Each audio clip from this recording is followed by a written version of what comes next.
Você deve estar com sua Bíblia aberta, provavelmente já em Mateus capítulo 5, porque nós temos trabalhado aqui, trazido para você esses ensinos do alto, que na verdade é o Sermão do Monte, o sermão mais importante que já foi pregado nessa terra. O sermão que traz a essência do ensinamento de Jesus. E hoje eu quero ler com você apenas os versículos 8 e 9. Pode ler comigo, por favor? Versículos 8 e 9 diz assim: Bem-aventurados os limpos de coração, porque verão a Deus. Bem-aventurados os pacificadores, porque serão chamados filhos de Deus. Deus, nós oramos, sim, Deus, e pedimos que o Senhor nos ensine, que o Senhor traga ao nosso coração a revelação do sentido dessa palavra. Ó Deus, nós cremos que o Senhor vai trazer não apenas conhecimento à nossa mente, mas transformação para a nossa vida. Eu peço que o Senhor visite cada pessoa, Deus, que tem contato com esse ensino, que é ensino do alto, que é ensino do céu, que é ensino do Senhor, e que todos nós tenhamos a nossa vida mudada pelas palavras do Senhor Jesus. É o que nós oramos no nome de Jesus. Amém. Muito bem. Você pode imaginar o que é ver a Deus? Você conseguiria imaginar? A gente pode sonhar, né? Mas ver a Deus... Eu gosto demais de pôr do sol. Quem me conhece sabe que é a minha hora preferida do dia. Ainda mais nesses tempos agora que tá frio, né? E nesse tempo mais frio, o céu ele fica mais avermelhado, fica mais alaranjado na hora do pôr do sol. São tantas cores, é uma festa, é uma coisa magnífica. E eu me lembrei que num pôr do sol lá vinha Deus conversar com Adão e Eva. A Bíblia registra esse encontro. Eu fico aqui sonhando, viajando. A Bíblia não diz que assim, tinha uma hora marcada para o encontro de Deus com Adão e Eva, mas eu fico aqui imaginando se ele não vinha no pôr do sol, né? Naquele momento maravilhoso. Eu quando vejo assim o pôr do sol de vez em quando, se eu estou com a Priscila, assim, eu falo: Priscila, onde é que está o botão que congela para ficar mais um pouquinho? Gente, para um pouquinho essa luz aí, dá um tempinho. Ai, que pena que ela vai indo embora. E se você está olhando para o sol vai se escondendo atrás da montanha. Que vontade de parar aquele momento. Mas eu fico ainda pensando naquele momento em que Deus chegando no pôr do sol. Vamos aqui imaginar, viajando um pouquinho aqui na ideia de que Deus viesse no pôr do sol, só para fazer vergonha no sol, gente. Que tão lindo, e eu dizendo assim: vamos parar aqui e congelar, mas chegando Deus, a gente já não queria mais olhar para o sol. Pensa no esplendor do Deus Todo-Poderoso se manifestando naquele jardim, aquele jardim de relacionamento com Deus, aquele jardim maravilhoso onde Adão e Eva foram colocados para serem bem-aventurados, para serem bem-sucedidos, para terem uma vida plena, cheia de Deus, cheia da presença de Deus, cheia do propósito de Deus. Mas aquele dia em que a Bíblia registra que Deus chegou na viração do dia, não foi um dia muito legal, não foi um dia bom. Aquele dia, aquele pôr do sol terminou com a noite mais longa de todos os tempos. Na verdade, é uma noite que ainda não se encerrou. A noite do pecado sobre a humanidade. As trevas estavam ali chegando no fim daquele dia. As trevas chegando, porque Deus tinha dito, no dia em que vocês comerem, no dia em que você comer, Adão, desse fruto, você certamente morrerá. Certamente haverá uma separação entre mim e você. Certamente será construído um muro. E a Bíblia diz, né, que as nossas iniquidades fazem separação entre nós e o nosso Deus. E é isso que aconteceu. E quando essa separação acontece, a imagem de Deus no homem fica manchada, apagada, e a cada novo dia, mais escuridão, mais distância de Deus. Quem é que poderia ver a Deus novamente? Quem é que poderia ver a Deus se agora o homem está em guerra contra Deus e Deus em guerra contra o homem? Se agora a inimizade está posta entre o homem e Deus, quem poderia ver a Deus? Você deve se lembrar que quem escreveu os 5 primeiros livros da Bíblia, portanto, quem escreveu Gênesis, quem escreveu essa história, né, dizendo desse momento, desse pôr do sol e desse ver a Deus, foi Moisés. Escreveu para o povo de Israel enquanto eles estavam no deserto, a caminho da terra prometida. E Moisés, eu fico pensando, ele que ouvia a voz de Deus, Deus falava com ele, Deus deu a ele todo aquele volume, né? aqueles livros todos com as leis. Deus conversava com Moisés. E tanto que houve porque Deus falava também com os profetas, e dentre essas pessoas especiais com quem Deus falava por exemplo, com Arão, irmão de Moisés, falava também com Miriam, irmã de Moisés. E os dois até acharam que eles estavam assim, mais ou menos no mesmo nível, brigaram com Moisés, dizendo: olha, Moisés, Deus fala com a gente também. E Moisés, tranquilo, o Senhor vem resolver a questão. E ele diz assim, aqui, quando eu falo com um profeta, eu falo por sonho, visão, mas com Moisés eu falo cara a cara. Ou seja, Moisés ouvia diretamente a voz de Deus. Será que Moisés via a Deus? Não, ele não via a Deus. Ele falava com Deus. E ele ouvia a Deus. E havia grande intimidade. A glória do Senhor vinha quando Moisés estava ali no tabernáculo. A glória de Deus veio sobre o monte quando Moisés lá estava. E tem uma passagem da Bíblia, estou dizendo isso porque eu fico imaginando como Moisés desejou ver a Deus. Como ele queria ver aquele Deus que se manifestava a ele cada dia mais, com quem ele tinha um relacionamento, de esquecer da vida, de ficar 40 dias, 40 noites lá conversando com Deus. Coisa extraordinária, que vontade ele tinha de ver a Deus. Em Êxodo capítulo 33, verso 20, está escrito assim: e acrescentou, porque Moisés pediu para ver a Deus. Deixa eu ver o Senhor. E aí Deus fala para ele assim: não me poderás ver a face, porquanto homem nenhum verá a minha face e viverá. Que triste, né?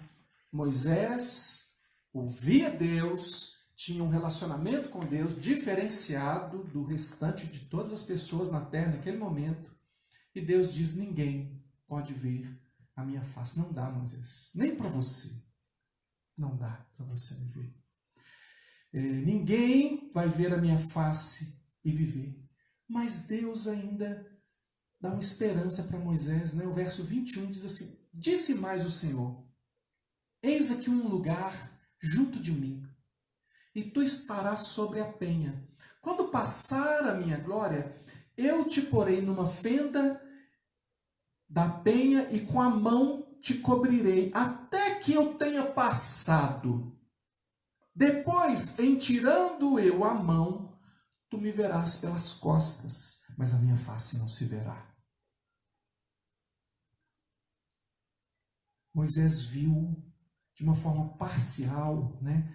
Viu de costas, depois que a glória do Senhor já tinha passado. E você sabe que toda vez que a gente fala glória, a gente fala da manifestação de Deus, quando Deus se faz presente, se manifesta, quando se vê Deus na situação, se fala de glória de Deus, ele tem assim um vislumbre, ainda como uma exceção. E a Bíblia diz que quando Moisés desceu do monte, o rosto de Moisés brilhava. O rosto de Moisés brilhava. E ele colocou um véu. E aí, às vezes, a gente pensa que ele colocou um véu para que as pessoas não ficassem ofuscadas, não se sentissem, nem os seus olhos ofuscados pela glória que estava refletindo no rosto de Moisés. Mas não, na verdade, a Bíblia diz que ele colocou para que as pessoas não percebessem que aquela glória ia diminuindo a cada dia. Para que eles não percebessem que era uma glória desvanecente, uma glória que se diminuía dia a dia. Sabe, uma coisa parcial, uma coisa temporária, maravilhosa, um vislumbre magnífico, mas temporário. Sabe, Moisés ainda registra outras pessoas que tiveram visões de Deus, tiveram contato com Deus. Por exemplo, Abraão, ele tem uma visão de Deus, naquela questão lá de Sodoma e Gomorra. Também Jacó tem uma visão de Deus em Peniel. Domingo foi pregação em Peniel. Pode procurar aí no Facebook, aí a pregação está aí. Pode olhar no nosso aplicativo, está lá também. E ele tem aquele encontro, mas não é Deus na sua glória. É o que a gente chama de uma teofania. Deus se manifestando em uma forma humana, porque, como ele havia dito a Moisés, o ser humano não dá conta de ver a Deus. Não dá conta. E como será isso? Né? Porque todos esses encontros são exceções, e exceções assim, bem reduzidas do que de fato é o ver a Deus. Como é que é isso no Novo Testamento? Porque o Novo Testamento trata da nova aliança, trata da inauguração do reino. Jesus Cristo vem, a mensagem é: o reino chegou, e aí chega Jesus, veio como homem, não está ali manifestando a glória de Deus no sentido pleno, mas a glória de Deus que se poderia ver no homem se viu em Jesus. E vimos a sua glória, glória como do unigênito do Pai. Jesus vem para cumprir as profecias a respeito do descendente que viria para esmagar a cabeça da serpente, para pagar pelo nosso pecado e para nos trazer de volta a uma reconciliação com Deus. E aí ele está aqui no Sermão do Monte dizendo a lei do reino, explicando como funcionam as coisas no reino, esse reino que ele veio para inaugurar, como são as coisas nesse reino que é chegado. E uma das coisas que ele diz é a respeito de quem pode ver a Deus. Ele diz: os puros de coração verão a Deus. Bem-aventurados, ou seja, felizes, plenos, realizados, abençoados, os limpos de coração, porque verão a Deus. Limpos de coração. Coração, quando a Bíblia fala em coração, ela está falando do todo do ser humano. Ela está falando de mente, corpo, vontade, capacidade. Ela está falando do ser humano como um todo. Não está falando só de emoção, de sentimento. Está falando do ser humano. Os limpos, os que têm uma vida pura, os que estão limpos, esses podem ver a Deus. E aí a gente fica imaginando, quando lê assim muito rapidamente, quando a gente lê esse texto achando que é só um texto bonitinho, ai que lindo, né? Os limpos de coração são as pessoas boazinhas, né? A gente pode pensar, as pessoas boazinhas, elas querem a pessoa mais simples, né? Não tem gente que é tão simplória assim, você fala, oh, uma pessoa inocente, é um inocente, esse aí verá a Deus. Não é isso não. E nós já caminhamos muito aqui para saber o que Deus, como é que é a limpeza de coração segundo Deus. Porque a Bíblia diz a respeito das nossas iniquidades. Primeiro ela diz que todos pecaram e destituídos estão da glória de Deus. Então se todos pecaram, todos estão sujos. Então a ideia seria que os limpos verão a Deus, então ninguém verá a Deus. Mas Deus, ele vem sobre nós e o primeiro aspecto dessa pureza, dessa limpeza, desse que é puro de coração, é a justificação. É que Deus torna justo aquele que é injusto. A promessa que nós encontramos em Ezequiel, capítulo 36, verso 25 em diante, que é uma das, eu estou citando somente um dos textos, são muitos textos que vão nessa direção, mas eu estou citando apenas este. Diz o seguinte, Ezequiel 36, 25 diz: então, veja que quando você tem uma frase dizendo assim, então, quer dizer que quando acontecer tais coisas, então, né, eu estou pegando um texto no meio. Nenhum texto começa com então. Então tem que ter acontecido alguma coisa foi dita a respeito para que se tenha. Então, lá em Ezequiel, está se falando de futuro. Então, aspergirei água pura sobre vós, aspergirei água pura sobre vós, e ficareis purificados de todas as vossas imundícias, e de todos os vossos ídolos vos purificarei. A promessa é do resgate do povo de Deus. Essa promessa em Ezequiel é para um povo que estava tão longe de Deus, que Ezequiel descreve a saída de Deus, do Espírito de Deus, da presença de Deus, do templo e de Jerusalém, e mostra a idolatria daquele povo como uma coisa nojenta e imunda, com vários animais considerados impuros, todos lá dentro do templo. Mostra uma coisa suja, como se o culto de Israel, o culto do povo de Deus, estivesse sujo, maculado, e Deus tinha nojo daquilo. E os ídolos daquele povo, o que é um ídolo, meu irmão, minha irmã? Olha, você precisa aprender que ídolo é tudo aquilo que você recorre ao invés de recorrer a Deus. Ídolo é tudo aquilo de quem você espera satisfação para a sua vida. Então, ídolo não é só uma estátua, não é só um amuleto. Uma estátua pode ser um ídolo. Conversar com uma estátua, a Bíblia descreve esses cultos a ídolos. Mas é mais do que isso. O problema é esse, porque talvez você não cultue uma estátua, talvez você não converse com um símbolo, pensando que está conversando com Deus, ou que aquele símbolo remeta a um outro espírito de uma outra pessoa que vai lá conversar com Deus. Isso, a palavra de Deus diz que isso é abominável. Mas é mais do que isso, é quando você tem esperança em outro alguém que não seja o Senhor. Quando você diz assim, a minha vida vai ser realizada, eu vou ser um homem feliz o dia que eu casar com essa mulher. Eu vou ser um homem feliz, uma mulher feliz o dia que eu tiver filhos, ou o dia que eu tiver um emprego, o dia que eu tiver estabilidade financeira, o dia que eu conseguir fazer aquela viagem, o dia que tal coisa acontecer, eu tiver tal coisa, eu conseguir realizar tal coisa, cumprir essa coisa. Todas as coisas que você atribui à realização da sua vida são ídolos, sabe por quê? Porque a nossa vida aqui é passageira.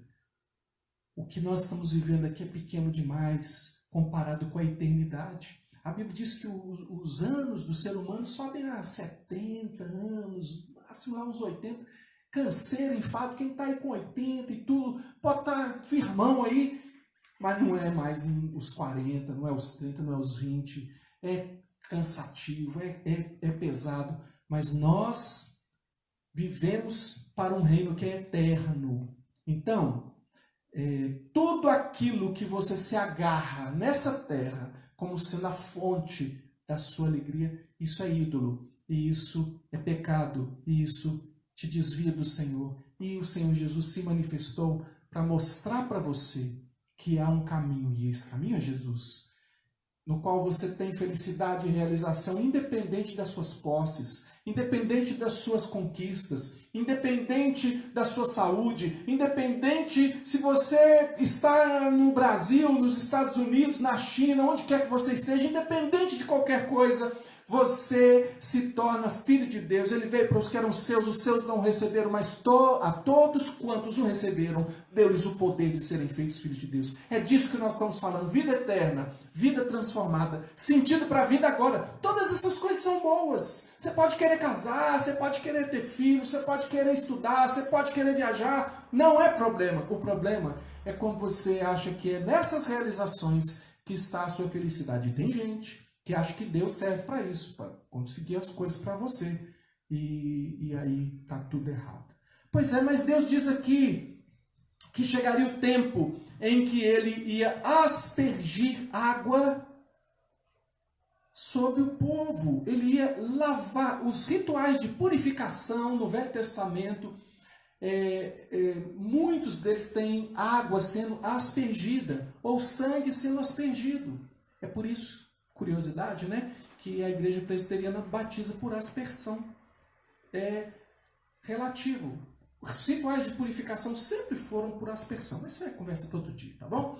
Então, ele faz essa promessa aspergirei água pura sobre vós, ficareis purificados, de todas as vossas imundícias, de todos os vossos ídolos vos purificarei, ou seja, vou mostrar para vocês como é viver para Deus e sem ídolos na vida. E isso é justificação, é o que Jesus Cristo fez por nós na cruz do Calvário. E todo aquele que crê e se arrepende dos seus pecados, arrependimento e fé, conversão, é justificado por Deus. Já falamos isso aqui. É quando Deus pega a justiça de Jesus e atribui a você, e pega o seu pecado e coloca lá em Jesus Cristo, naquela cruz. Essa parte da pureza para ver a Deus, o primeiro aspecto dela é essa ação de Deus. Por isso que ele diz, bem-aventurados os puros de coração, aqueles que Deus purifica pela sua ação de resgate, pela sua ação de salvação. Mas o segundo aspecto é aquele da santificação. Dar-vos-ei um coração novo e porei dentro de vós espírito novo. Tirarei de vós o coração de pedra e vos darei coração de carne. Portanto, o que Jesus Cristo fez, além de pagar pelos nossos pecados na cruz, foi também enviar o seu Espírito Santo. O Espírito Santo vem então no dia de Pentecoste, ali é inaugurada definitivamente a igreja. O povo de Deus agora tem a presença de Deus por meio do Espírito de Deus de forma permanente dentro deles. Então veja, os crentes no reino, eles têm um vislumbre magnífico de Deus. E diferente da questão de Moisés, que tinha essa glória desvanecente, nós temos a presença do Espírito Santo em nós e temos um crescimento de glória em glória. A glória, a manifestação de Deus na nossa vida, ela veio para ser cada dia maior. O que Deus quer de mim e de você é que cada dia nós sejamos mais cheios do Espírito Santo. Portanto, a Bíblia diz, enchei-vos do Espírito Santo. E ela diz, não se encha de outras coisas. Até porque a boca fala do que o coração está cheio. Pelo que você anda falando, você pode saber o que está no seu coração. Sabe, Deus quer encher você. Então nós estamos falando de purificação, né? Os puros que verão a Deus são aqueles que são justificados por Deus em Cristo Jesus, e são santificados pela ação do Espírito Santo, que frutifica em você. Se você estiver cheio do Espírito Santo, o fruto dá assim, igual dá em árvore. Hoje eu passei com a Priscila em frente a um pé de mexerica, cheio de mexerica, madurinha, mas tinha uma grade na frente, né? Não era nosso, a gente viu, achou bonito e foi embora. Sabe, o fruto, se a árvore é de mexerica, vai dar mexerica. Se você é de Deus e se enche do Espírito Santo, vai dar fruto, irmão. Então vai frutificar amor, alegria, paz, longanimidade, benignidade, bondade, fidelidade, mansidão, domínio próprio. É manifestação de Deus. Essas são características do Espírito de Deus. São características de Deus. A glória de Deus começa a se manifestar na sua vida. Você começa a manifestar mais a Deus na sua vida. E Ele não somente frutifica na sua vida, mas Ele também dota você. Ou seja, Ele concede dons a você. E os dons do Espírito, então, também se manifestam. O que o Espírito Santo faz na nossa vida? O papel do Espírito Santo é nos fazer mais parecidos com Cristo, gerar em nós mais da imagem de Deus a cada dia. Então, a ação de Deus na sua vida e através da sua vida. Entende isso? Entende o que Jesus queria dizer quando ele disse: bem-aventurados os puros de coração, aqueles que são justificados por Deus, habitados e, portanto, santificados pelo Espírito de Deus. Como é que isso é possível? Talvez você olhe para a sua vida e eu te dei a dica do que anda saindo da sua boca. Aí você pensa, puxa, eu só sei reclamar. Eu paro na fila do supermercado com 1,5 metro de distância da pessoa que está na minha frente e eu ainda consigo reclamar. Que antes era de perto, um falava com o outro, mas 1,5 metro não é suficiente para evitar minha reclamação. As pessoas falam, nós vamos morrer, nós vamos morrer, nós vamos morrer. Aí você fala, nós vamos mesmo, porque o coronavírus vai pegar todo mundo. Irmãos, o coronavírus pega quem Deus deixar. E há uma glória eterna, e há uma vida eterna. E o crente em Jesus Cristo, ele não sai sem máscara na rua porque ele é o crentão, não, tá bom? Para você não começar a achar que a gente está aí achando que não tem que ter cuidado nenhum. Tem, claro que tem que ter cuidado. Você não tranca a porta da sua casa, não? Não, o anjo do Senhor é que, né? Meu funcionário, o anjo do Senhor, deixar o portão é aberto. Não, você tranca o portão, irmão, porque a Bíblia diz, não tentarás o Senhor teu Deus, tá bom? Mas isso é outro assunto. A questão é saber se o que está frutificando na sua vida. Porque lá onde fala do fruto do Espírito, fala da obra do Espírito, fala da obra da carne. Ira, maledicência. Vai ver lá para você ver. Gálatas, capítulo 5.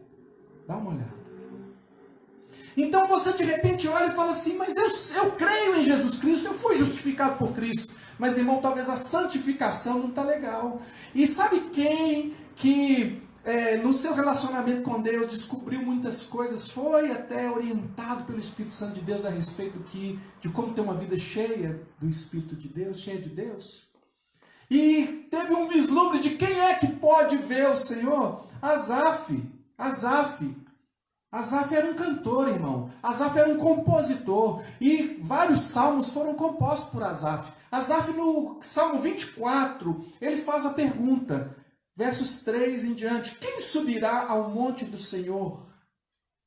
Quem há de permanecer no seu santo lugar? Ele está falando de ter um encontro com Deus.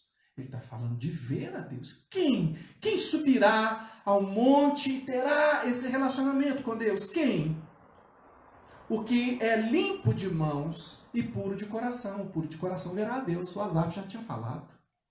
Ele já tinha falado. Jesus está dizendo. Jesus é a palavra, irmão. Ele está simplesmente confirmando aquilo que já estava no Antigo Testamento. É só procurar.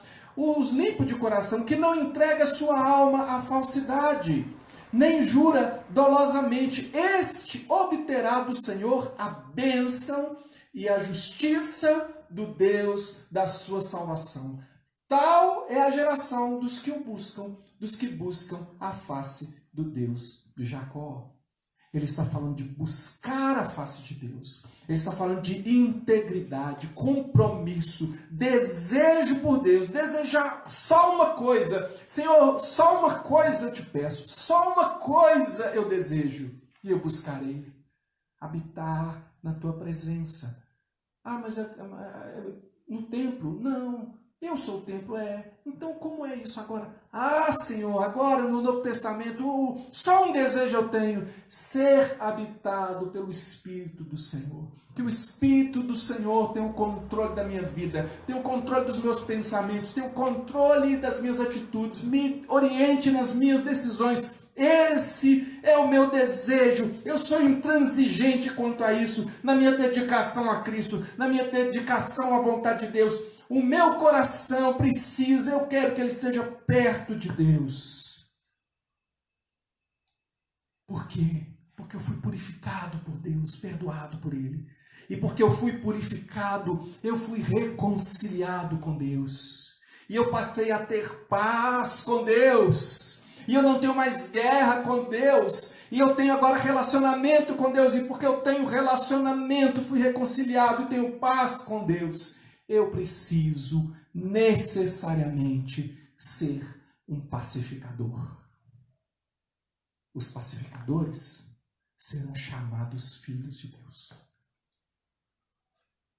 Irmão, quem é que fez a paz entre nós e Deus? Senão o próprio Deus Filho.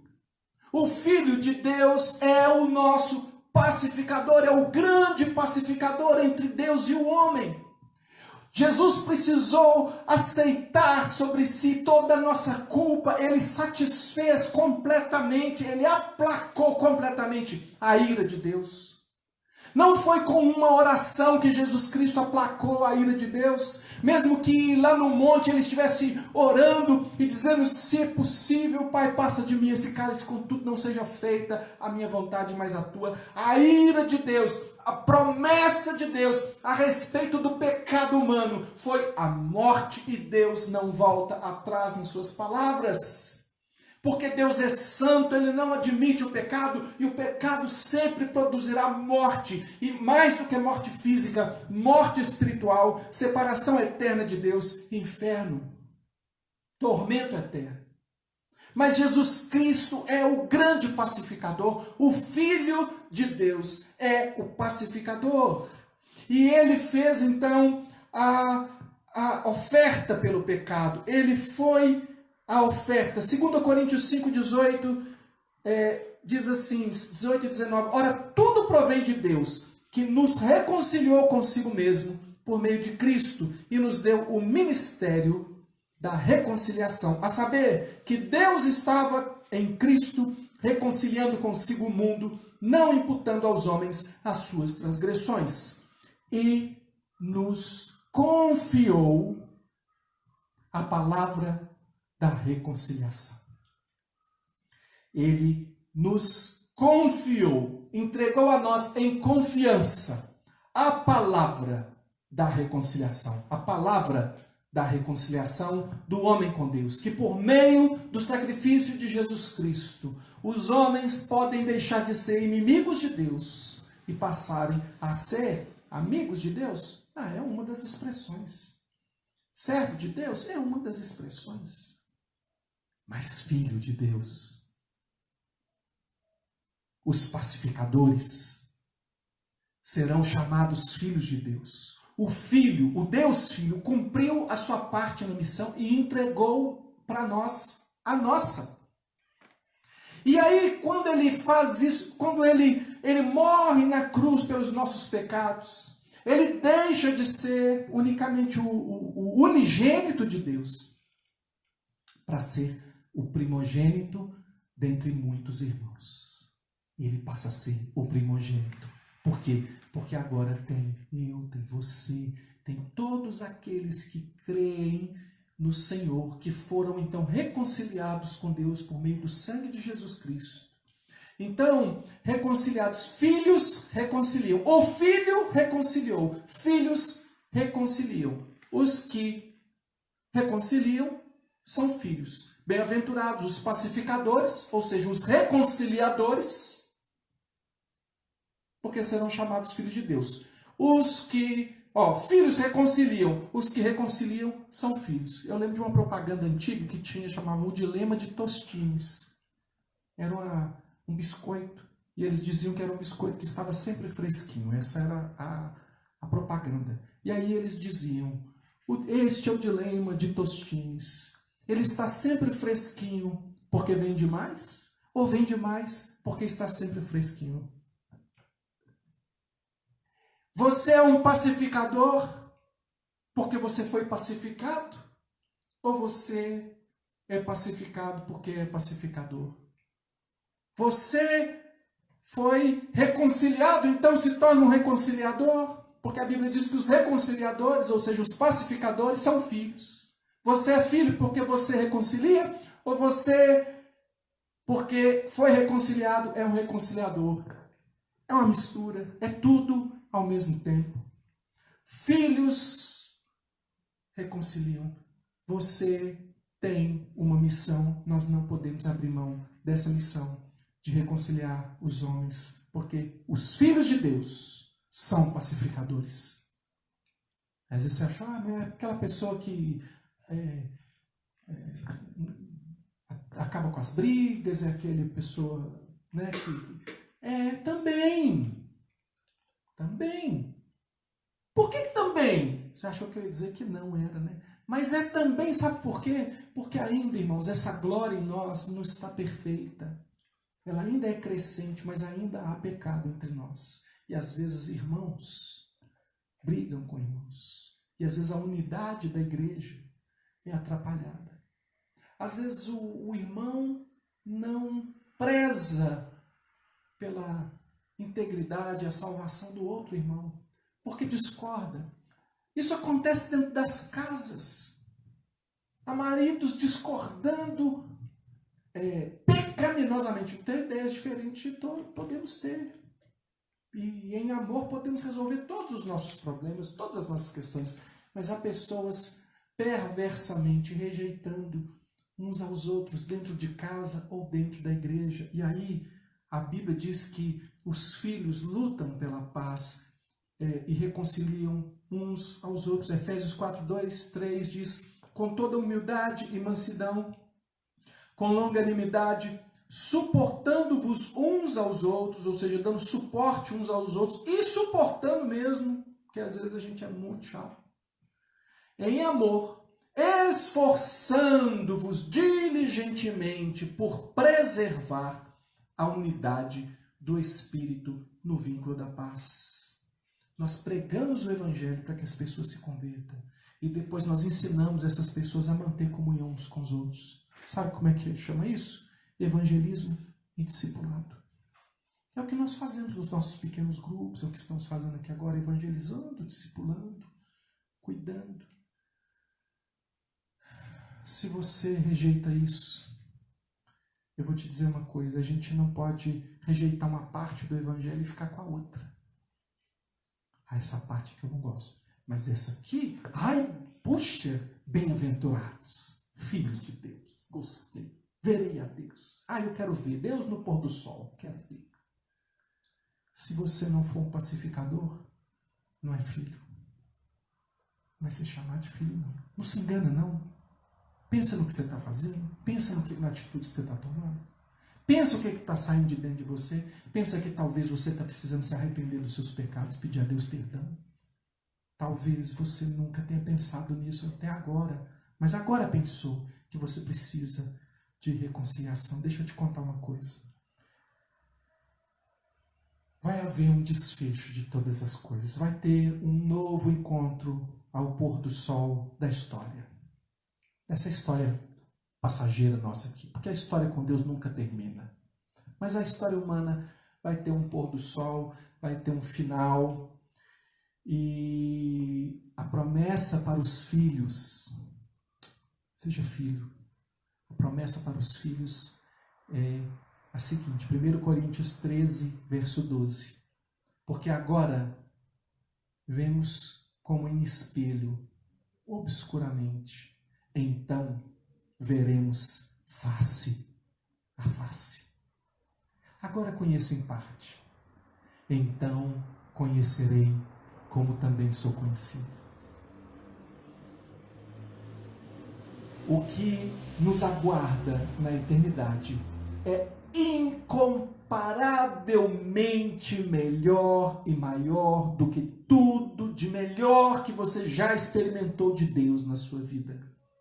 O melhor dia de maior comunhão, o maior presente, a maior consciência a respeito de Deus, o maior ensinamento, tudo que você tiver aqui nessa terra, por mais que você cresça de glória em glória, você tenha a mente de Cristo, você seja cheio do Espírito Santo, ainda não é de se comparar com aquilo que nós vamos receber e com a grandeza da visão que teremos do nosso Deus. O relacionamento com Ele será tão intenso, a presença dEle tão maravilhosa, que fará vergonha a todo o tempo desperdiçado nessa vida, que não foi uma busca demais de Deus. A palavra de Deus, então, ela diz para mim e para você, que os limpos de coração, justificados e santificados, verão a Deus, e que os pacificadores serão chamados filhos de Deus. Eu quero orar pela sua vida, para que você tenha desejo por Deus, para que você tenha o desejo de viver agora o reino de Deus. O que Deus tem, irmãos, hoje para nós, é maior do que o que Moisés experimentou. A nossa glória não é desvanecente, ela é crescente. Mas você busca Deus? Se você não buscar, como Asaf disse, buscar a presença dele, você vai ficar aí, vazio, apanhando a vida, deixando de ser o bem-aventurado que Deus quer fazer de você. Hoje, se ouvirdes a voz de Deus, não endureçais os vossos corações. Vamos nos converter ao Senhor. Vamos mudar de rumo. Vamos pedir a Deus para encher a nossa vida. Eu quero orar por você agora. Eu queria que você fechasse os seus olhos e pensasse na sua vida, no seu relacionamento com Deus. Como que está você hoje diante de Deus? O quanto você tem experimentado da presença doce de Deus? O quanto essa presença tem frutificado na sua vida? Quais são os frutos que você tem demonstrado? Irmão, se você estiver cheio do Espírito Santo, você não faz força para fazer a vontade de Deus. Mas se você está aí na carne, está aí dando asas à pecaminosidade que ainda resta em você, mesmo que você já foi convertido ao Senhor Jesus, você está aí sempre fazendo errado, sempre envergonhado, sempre tendo que chegar diante de Deus cabisbaixo e envergonhado, não há alegria, e até você está talvez evitando, às vezes o culto já não é um prazer, a oração já não é um prazer, cantar já não é um prazer, vai ficando uma coisa meio religiosa. Não, irmãos, nós somos chamados para a intimidade com Deus, para sermos cheios do Espírito de Deus. Então agora começa a orar, começa a dizer: Jesus, eu estou aqui, se queres podes purificar-me. Se o Senhor quiser, o Senhor põe a mão em mim, essa lepra sai de mim. Se o Senhor quiser, o Senhor coloca a mão em mim, esse pecado não terá mais lugar na minha vida. Se o Senhor tocar a minha vida, Senhor Deus, se eu puder tocar a orla da tua veste, eu vou ficar purificado. Senhor, nós clamamos a Ti agora por uma vida santificada. Fomos justificados pelo Senhor. Nós cremos que o Senhor nos escolheu, que o Senhor tem nos amado. Quando nós ouvimos a Tua palavra, nosso coração bate como aqueles discípulos no caminho de Emaús, que disseram: nosso coração não ardia quando Ele falava conosco.